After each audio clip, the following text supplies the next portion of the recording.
Star is Born is the third remake of the tried and true story. It stars Lady Gaga and it marks Bradley Cooper's directorial debut. So let's talk about it.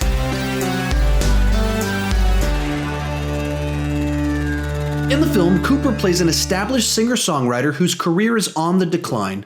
When he meets Allie, Lady Gaga, he recognizes her talents immediately and decides to take a chance on her. Hi, if you're new here, my name is SeanChandler, and I started this channel because I was driving everyone around me crazy talking about movies way too much. If you can relate to that you like to talk about movies more than the people around you, you're probably in the right place. And with that in mind, I'd love it if you tell me your thoughts on the movie down below in the comment section. Are you excited for it? Have you already seen it? Did you love it? Did you hate it? All of that fun stuff. Let's have a nice lively discussion. With that said, let's get started talking about the good. Probably the absolute best thing about this movie for me is that it really does cover this full spectrum of human emotions and life experiences. Like during the first 30 minutes of the movie, I was really surprised at just how funny it actually was. And then it becomes very romantic at times. It's very tragic, heavy, dark at other points in time in the film. And then of course, as it is this movie called A Star is Born, you have these moments of becoming as Lady Gaga's character is fully realized and people discover it. By the end of the film, you feel like you've gone on a very full emotional journey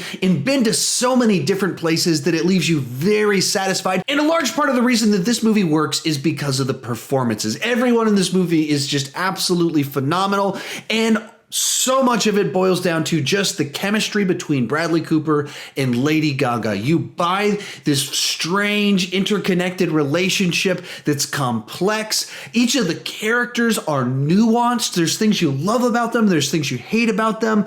There's things where you just want them so much to do something that they won't do, and other times they're doing things you wish they weren't doing. And all of it makes for this web of relationships that tie into careers that just keep you captivated from beginning to end, and all of them are absolutely convincing as all of this is taking place. Bradley Cooper has to be so many different things as this very broken character, and at times you love him, at times you hate him, and you see him in so many different lights, and he just disappears. The guy that you saw in The Hangover is gone. The guy from the A-Team isn't there. This is this character brought onto the screen. Likewise, Lady Gaga plays a character that's taken on a huge journey throughout the film, and you would never guess that she's a singer turned actress from watching this film. She really, in a new way, an acting star is born in her performance in this film in some ways. And we knew that Bradley Cooper was probably going to be great on screen as an actor, but what we didn't necessarily know is how great he was going to be behind the scenes as the director. And he does a bunch of things great here as a storyteller. First off, he does use a lot of visual techniques to draw our attention to just the right details, so we learn the information we need, not by being told, but by him drawing our attention to things, by focusing in on things that help us to understand what's happening in a visual way. So we start putting the film together. And to that point, part of what he does so well as a director is he's always hinting at what's about to happen. You don't necessarily know it as lines are said or as your eyes are drawn to something, but he's always pointing towards what's about to happen.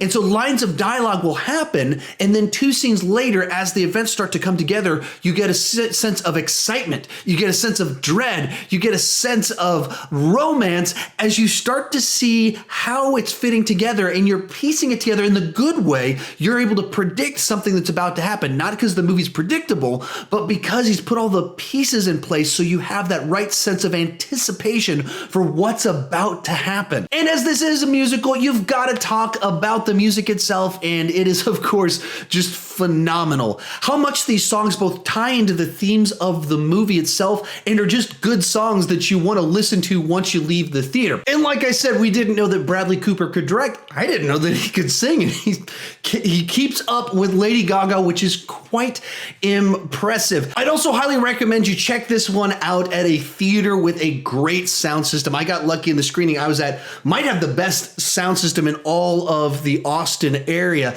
And I mean, you felt like you were in a concert when they did these concert sequences, and just how full, and you could hear the crowd, the separation, everything. Highly encourage you to check it out at a place with a great sound system.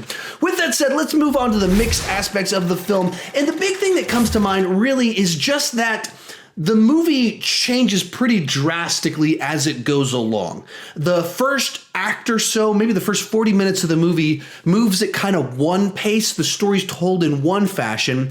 And as soon as things start to kick into action, the way it's edited, the way scenes play out, all of it changes. And some of that factors into the nature of the story itself, what's going on with the characters, and so it mirrors kind of the changes in their lives and things like that. So it makes sense. It's not like it's executed poorly, but it is a very big change. So if you love what's happening at the beginning, you might be frustrated with what happens as you move into the second and third acts of the film. From there, let's move on to the negative aspects of the film. And this is really a continuation of what I just mentioned before. But because the pacing changes so much and the relationship dynamics change so much as you transition into the second act of the film, some of the storytelling momentum is lost a little bit. Some of the relational dynamics are lost. The chemistry isn't quite as strong because you're not sitting in them quite as much as you were. At the beginning, you spend a lot of time in individual scenes and sequences, and then because things move so much quicker in the second half of the film, you're not sitting there as long. Whereas the first act covers a very small amount of time, the rest of the film kind of montages through big chunks of time. And so there's a cost when you do things like that. Before I give my final take on this movie, be sure to tell me down below in the comment section, what did you think about it? Did you love it? Did you hate it? Have you seen it yet? All of that fun stuff. I'd love to hear your take on this film. As for me, I'm gonna score this one an A and a 9.5 out of 10. This is classic, great movie for me.